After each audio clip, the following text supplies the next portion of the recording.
Ah yes, the wonderful MSX series. Launched in 1983, this was going to revolutionise the 8-bit home computer market. Say hello, Tosh, to a new Toshiba.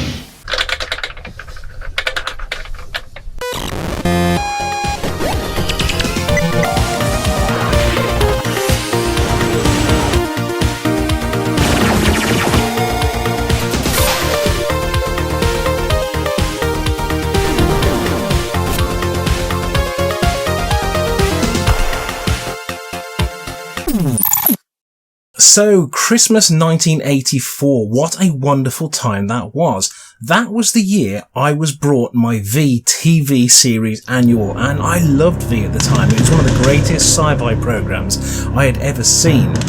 But more importantly, I was brought my Toshiba HX10 MSX for Christmas. What a blessing really that was, because I had my heart set on a Commodore Plus 4 at the time, but for the intervention of the sales chap in Lasky's electrical store in Birmingham, I would have ended up with one. I thank you, whoever you are, because the Commodore Plus 4, it's nice, but it's not a brilliant games platform at all. As we already know, the MSX was a collaboration between ASCII Corporation of Japan and Bill Gates' Microsoft, and the idea was to launch a series of computers based around the Z80 CPU with 64K of RAM. Now, I am not going to dwell on the specifications of this platform as we've covered this in a previous video, so if you want a more detailed look at the MSX, check out our previous video on the platform from last year. MSX was incredibly popular in Japan and South America. On the whole, it was not much of a success here in Britain, and it certainly did not impact at all on the sales of the Spectrum and the C64. However, it was very well supported in Japan, and that meant that there were a lot of brilliant titles available for the MSX that came on cartridge and floppy disk. At the time, Konami were hugely successful, and they were releasing some of the best games we've ever seen in the arcades and on the home platforms as well, and that meant MSX owners came off very lucky indeed. Now that's if you could actually get hold of these games at all outside of Japan. It wasn't easy, and the cartridge games could only really be bought through mail order or a number of dedicated MSX dealers in the UK. Now I was lucky to have one not too far away from me in Birmingham called Bullock's Hi-Fi and Video, and that's where I got most of my MSX cartridges from. With the likes of Nemesis, Hypersports, Green Beret and Yi Kung Fu, which were all developed in-house, especially for the MSX by Konami, they were belting out some great conversions of their arcade favourites. Later in 1985, we saw the release of the MSX2 format. Well, we didn't really see it much here in the UK, it hardly made an appearance at all. But elsewhere, MSX2 was released and it gave the platform more memory, better graphics with higher resolution and much better onboard sound. Later in 1988 came the MSX2 Plus, which again gave the platform a bit of a boost, and again in 1990 with the release of the MSX Turbo R. So this weekend the weather was pretty bad, so guess what I decided to do? I took a look at some of the rarer MSX and MSX2 games that I simply could not get hold of as a kid, and they really are quite brilliant. Have a look at some of these. Right, now here's Outrun on the MSX2 platform, released in 1988, and I had never ever seen this game before. I didn't even know you could get Outrun for the MSX. So, yeah, look at that. It's okay. Let's face it, the 8-bit platforms were never ever really going to be able to play Outrun properly.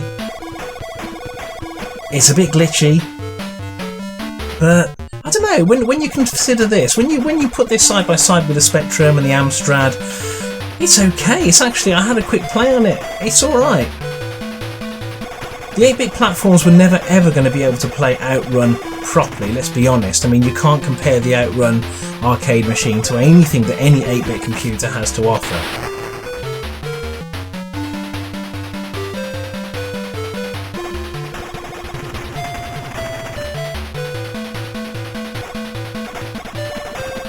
And the road is decidedly jaggy. I mean, look at the flicker there on those cars when they pass each other. And notice the lines in the road disappear whenever there's a bend in the road, or you go up a hill, or there's a fork. Look at that.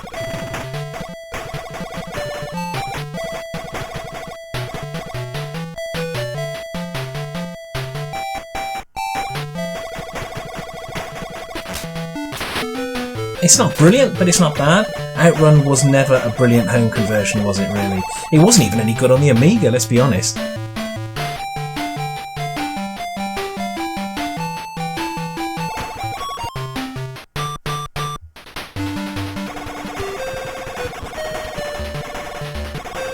You do get a sensation of speed, which is a lot more than you get on the Amstrad version. And you get a course map, look at that, wonderful. Now this is an arcade chip shop machine favourite of mine. This is Time Pilot, again by Konami, developed in-house in 1983. Really good game this was.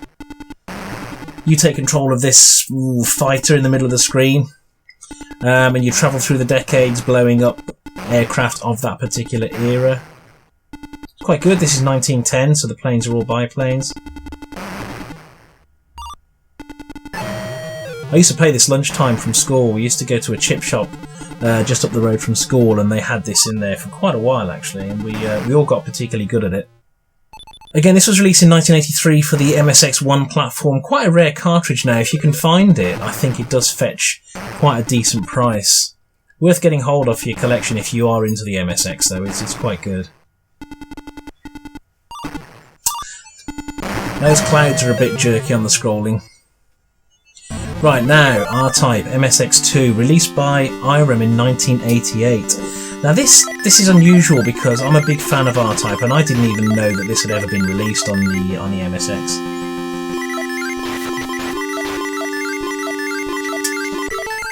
It's quite colourful, it looks really good, although you still get the scrolling issues that are apparent with all MSX games. MSX games really have bad scrolling.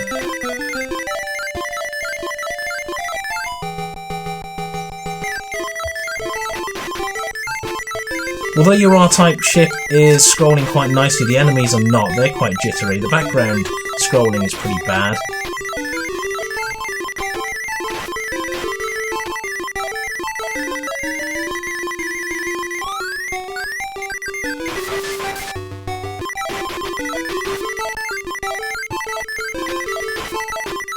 I mean, listen to those bullets. Those bullets actually overwhelm the sound of everything else. They're well over the top. When you fire your weapon, you can't hear anything else, really. I think those bullets could do with toning down just a little bit. The sound is a bit spoilt by that. But it does look quite nice, you've got to admit, it looks quite nice. Apart from the scrolling, it does look pretty nice indeed. Ah, Salamander, yes, one of my favourite arcade machines of all time. And this is an odd one.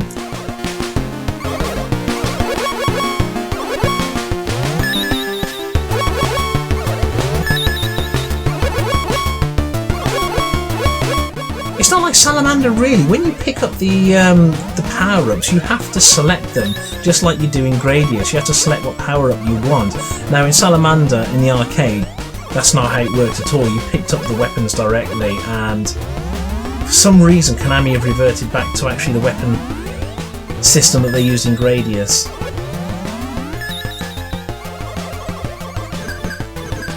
Again, look at the scrolling on the background, it's pretty jerky, whereas there's not bad movement on everything else, but the background scrolls just like it does on a lot of MSX games, and that's pretty poor. I would have loved a copy of this back in the day, but I never saw it anywhere for sale.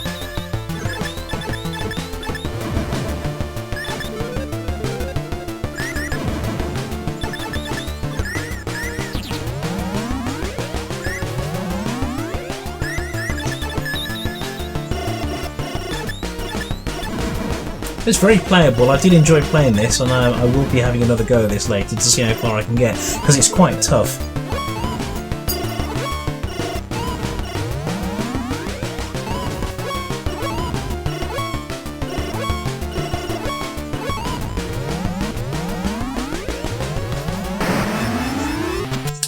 Now, Vampire Killer on the MSX2, another classic Konami game, also known as Castlevania.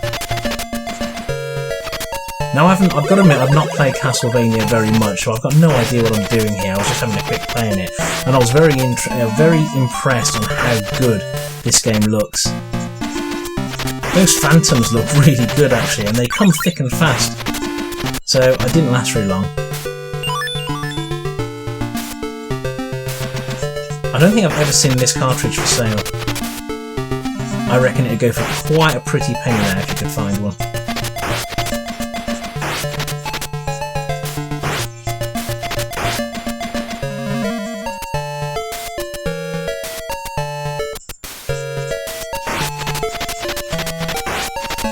It's incredible really, these cartridge games on the MSX are so much better than anything that was released on cassette for the platform.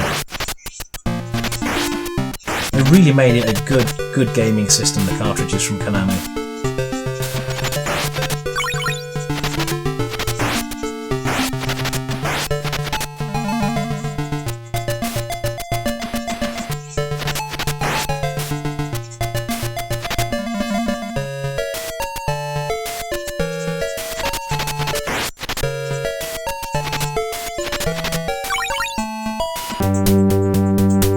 I love a good shoot 'em up, so here's Alest, or is it Alesti? Alest? I don't know how to pronounce it.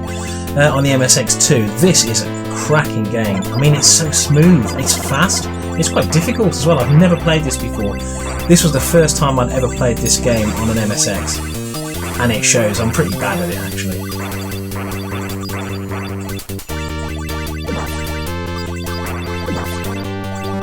But this really shows what the MSX could do. It's a really good gaming platform.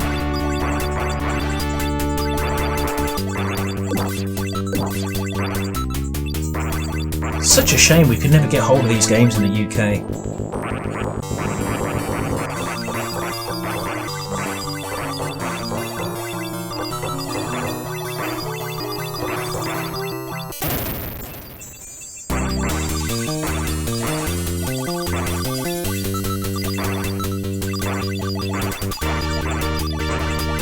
Background scrolling is quite good on this one actually. This is the MSX2, so it was quite a more capable machine than the original MSX. This, what can I say? This is Spaceman Bow. Really weird name, but my god, what a cracking game. I've saved this to last because I really want to have a good look at this. This has been described as one of the best shoot-em-ups ever made. Not just on the MSX, but full stop. And I think you can see why. It is absolutely sublime to play. It is brilliant. Released by Konami, and you can tell because a lot of the sound effects are taken from the Gradius series, especially Gradius 2. And it just looks brilliant. It's so nice. Very highly rated game. Probably the best shooter on the MSX platform, I'd say. Now again, this is the first time I'd ever played this. Never played this game before, and I've got to admit I've been missing out because I'm going to be playing this a lot more in the future because it is that good. Cracking game by Konami. If you can get hold of this and buy it.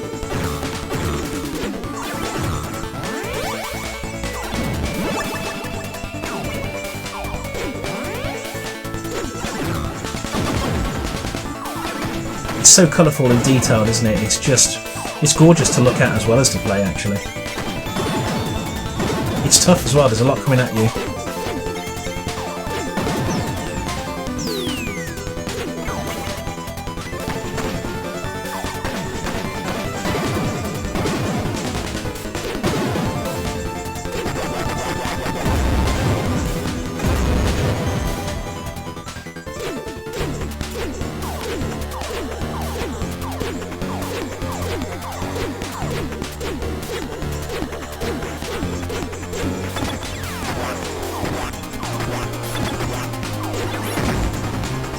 Definitely worth getting hold of an MSX or an MSX emulator. If you do like the look of some of these, go and play them. They are that good.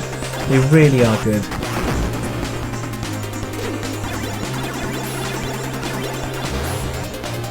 It's a platform I'm very fond of. I've got a Sony Hitbit and two Toshiba HX10s. I love an MSX2 actually, but you don't see many around, and when you do, they are quite expensive. But what a brilliant game. Now, before you all start moaning at me and say you've not covered Metal Gear, I am covering Metal Gear, but in a separate video.